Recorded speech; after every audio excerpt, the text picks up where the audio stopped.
부르봉 왕조의 루이 16세는 미국의 독립전쟁을 과도하게 지원하여 파산 지경에 이른다.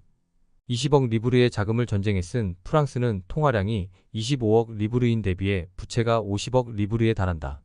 왕실의 수입은 5억 300만 리브르인데 반해 지출이 6억 3천만 리브르로 막대한 적자를 기록하자 부채에 대한 이자 지급 비용만 3억 2천만 리브르에 이른다. 계몽주의의 영향으로 정치와 사회개혁을 요구하는 분위기 속에 부유한 부르주아지가 권력에서 배제되고 국가재정마저 파탄난다. 특권 계급은 전혀 세금을 내지 않는 가운데 근로대중의 조세 부담률이 38에서 40%로 치솟으며 아래로부터의 혁명의 요구가 분출된다. 1789년 루이 16세가 삼부회를 소집하지만 반란군은 계몽주의의 주체로서 자유를 위한 저항과 투쟁을 표출시킨다. 루이 16세의 신뢰도가 심하게 훼손되자 국민공회는 프랑스 제1공화국을 선포하고 군주제를 폐지한다. 1793년 1월 21일 미덕과 공포 정치 속에 루이 16세가 처형되고 마리 앙투아네트 또한 10월 16일 참수당한다. 어머니 앙투아네트가 사형 집행된 날 명목상의 군주인 루이 17세는 탕풀 감옥에 수감된다. 루이 17세는 힘든 감옥 생활과 부모의 죽음에 대한 충격으로 건강이 나빠져 1795년 6월 8일 임파선 결핵으로 사망한다. 사망 당시 나이가 겨우 10살이기에 미스터리와 음모론이 무성하다. 탈출설은 감옥에서 죽은 아이는 루이 17세가 아니라 대역이고 탈출한 루이 17세는 다른 신분으로 바꾸어 살았다는 내용이다. 루이 17세 사후 자신이 루이 17세라고 주장한 사람이 30명이 넘지만 모두 허위로 드러난다. 심장설은 생드니교회의 지하묘실에 안치된 시신을 부검한 필립장 펠레탕이 루이 17세의 심장을 몰래 가져갔다는 설이다. 펠레탕이 루이 17세의 심장을 가져간 이유는 부르봉 왕가에 대한 충심으로 왕실의 상징을 지키고자 한 데 있다.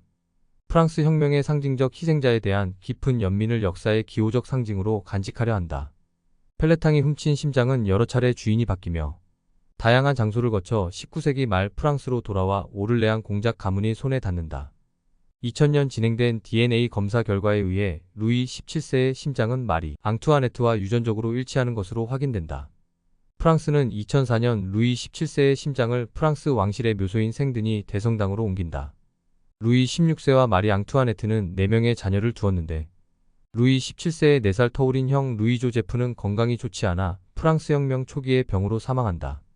둘째 딸 소피는 생후 11개월 만에 결핵으로 죽고 생드니 대성당에 묻힌다.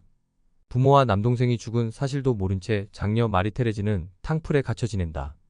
혁명 정부는 마리 테레지가 10대의 소녀이기에 왕위계 승권과 무관하고 동정적 여론이 팽배하자 테레지를 1795년 외가인 합스부르크 왕가로 보낸다.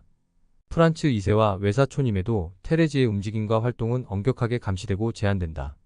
프랑스 혁명 세력에 대한 경계심이 가득 찬 프란츠 2세는 테레지의 정치적 위치와 영향력을 두려워한다.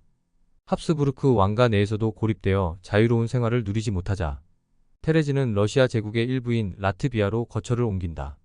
테레지는 아르투아 백작의 장남 루이 앙투와 결혼 후 영국에서 정착 중 1814년 나폴레옹 1세가 몰락하자 프랑스로 돌아온다.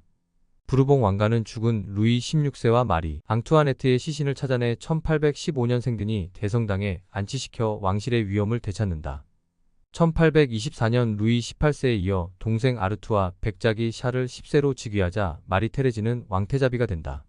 하지만 1830년 7월 혁명으로 샤를 10세가 축출되면서 마리 테레지는 또다시 망명길에 오른다.